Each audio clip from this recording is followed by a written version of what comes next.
hesitation, no doubts. That's it right here. I got it. And now, words with Ron and Fez.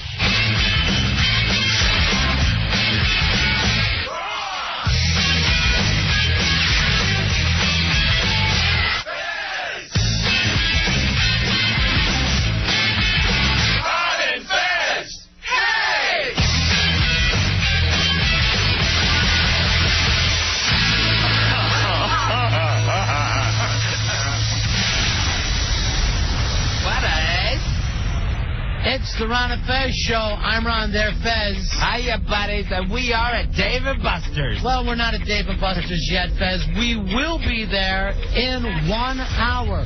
1 hour, we start the live show at Dave & Buster's. Tonight, you want to see it, there will be a retard trying to get out of a straitjacket as Crazy Jen makes her debut as an escape artist. The hypnosis show is going down. We're going to pimp somebody's living room. And, of course, Fez, we will find a great singer for the Ron and Fez show. That's right. Our jingle competition will conclude tonight. Someone's going to win airfare for two anywhere Independence Air flies. So you still have 1 hour to get with us, see us do our show live. We're going to head over just seconds after we're finished doing this, the fastest hour in radio. So make sure you make your way to Dave & Buster's, 3rd level, White Flip Mall. That's in Bethesda, Maryland. The more tape conversations with Amber Fry we hear about, the more we learn about Scott Peterson, who told Amber his favorite movie is The Shining. This is a shocker to me, Fez. I never thought that Scott Peterson would like the Daddy's Gone Nuts and is trying to kill the rest of the family films.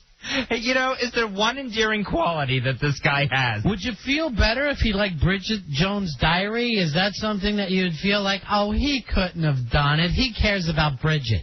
Everything out of this guy's mouth is another clue. Yeah. Well, don't you think most guys like The Shining, though? A lot of guys like The Shining. He said, greatest movie ever made. Blah. He said it like that? Yeah, and even did the evil laugh at the end. How does he laugh? Blah. It doesn't even sound like a laugh. It's more of a noise than anything. He also told her his favorite song was I Used to Love Her, But I Had to Kill Her. So I think we're starting to see a pattern of behavior here. It's Guns N' Roses. That's what he's into. His favorite color? A knife. And I don't even understand that one. He just said his favorite color was a bloody knife. We've got to look into this guy. He's such a sweet talker, though. He told her during one of the conversations, I've been thinking about you all day. I started rambling. There's a tear in my eye, and now it's trickling. These are some of the things he's saying to Amber Fry, and this is after Lacey is already missing. Yeah, well, he loves her, Fezzy, and, his wife was already gone. He didn't know what he was going to do. He doesn't want to spend his life.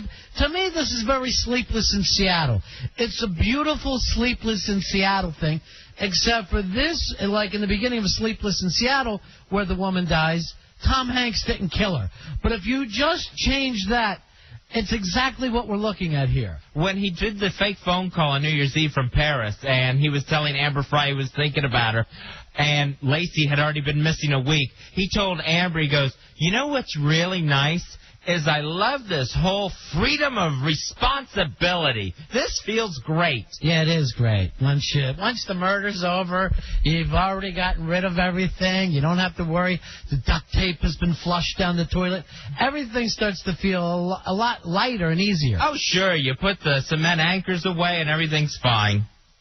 Now, answering back at John Kerry's criticism, President Bush said yesterday, when it comes to winning the war, he knows what he's doing. I'm the one who's been the president during 2 wars, not you, John Kerry. A president during 2 wars. Roosevelt served 12 years and didn't get to say that. Well, he's had one really big war.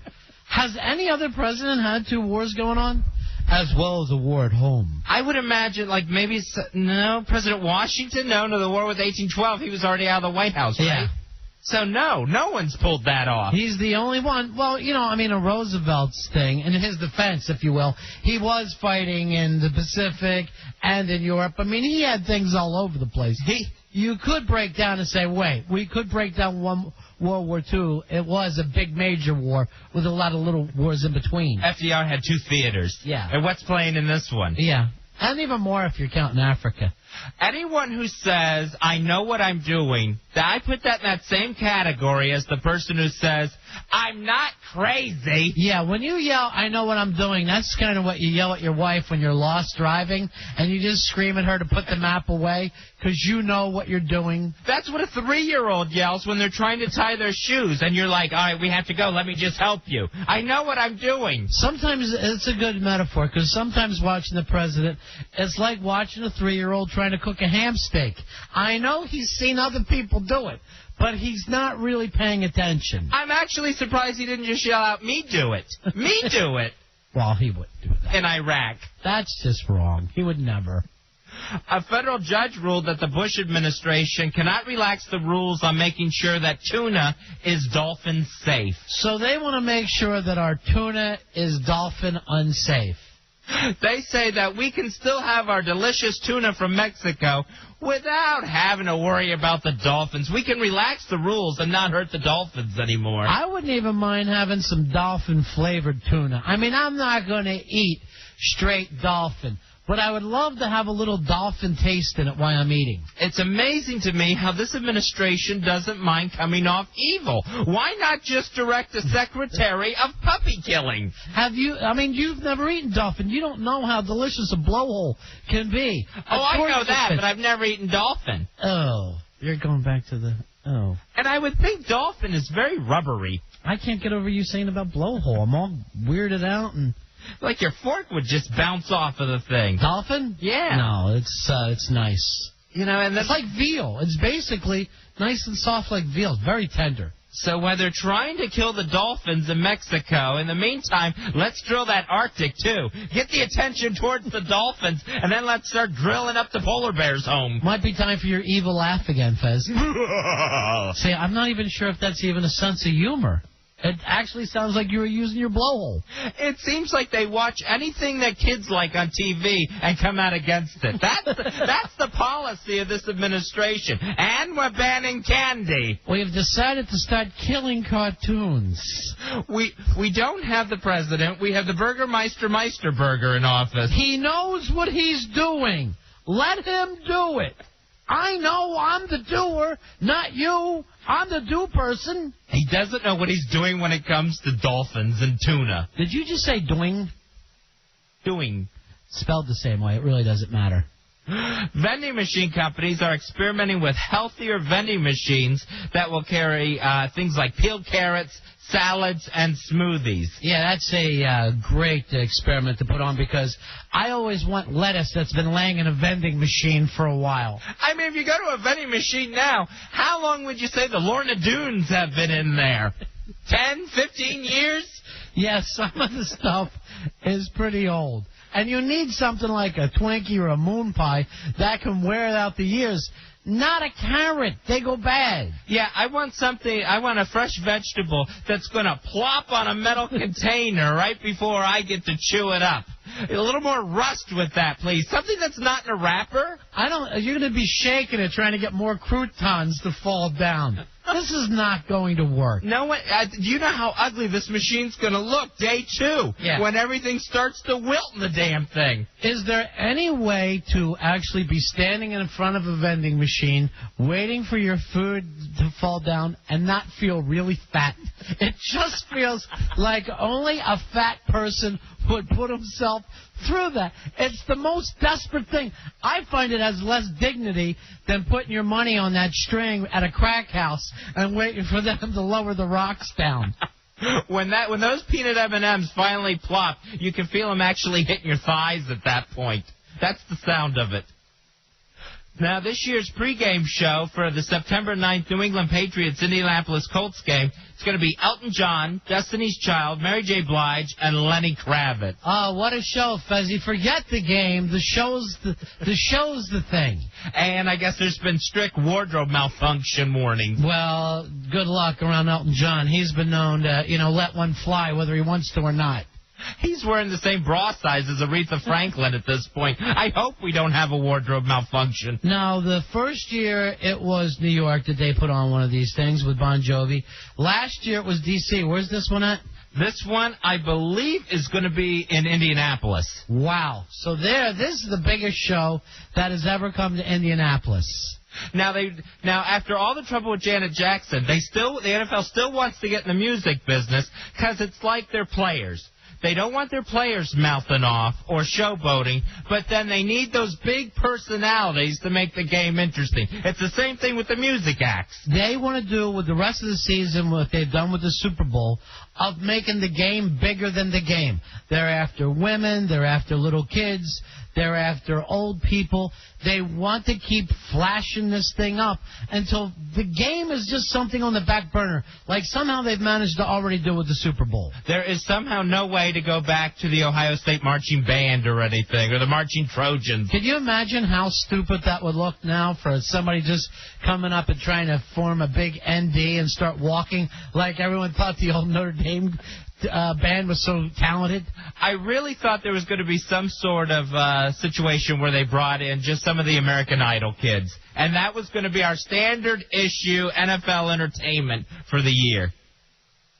Jeff Garcia answered back to Terrell Owens' statements that he might be gay by calling the accusations ridiculous. Now, can you answer those accusations back with a word like ridiculous? You're going to excuse me if I'm not trying to out people, Fez. If I'm going to just say the man says he's not gay. If he is or if he isn't, it's not the business of the sporting world. I'm just saying if you're going to answer these accusations back with a word like ridiculous, try to find another word that doesn't have that same second syllable in it. All right, I understand where you're coming from. At the same time, does it matter? Does it affect how he's doing his job? No, it doesn't affect how he's doing his job. But his first response was, that's poppycock. And he took that back. I remember when somebody tried to say one of the Village People was a hetero, and I would not join in. I go, maybe the construction worker is. It doesn't matter. It's a fantastic group. Boy, some of those rumors could just be vicious. Moby was recently at an event where he was supposed to tell a story from his life and told one about hanging out at a gentleman's club and later making love to his girlfriend all night long. Moby? Yeah, it's all imaginary, so let him go. Ooh, Lordy, trouble's foul. With Moby, I guess this really is storytelling at this point. Not so much autobiographical. You're just gay bashing today, Fez. I don't understand what it is. It's like working with the Nazi party. I'm wound up. I'm excited about the show tonight at Dave & Buster's. Big show tonight at Dave & Buster's. It's coming up at 8 o'clock. We'll be heading over there. We want to meet with you.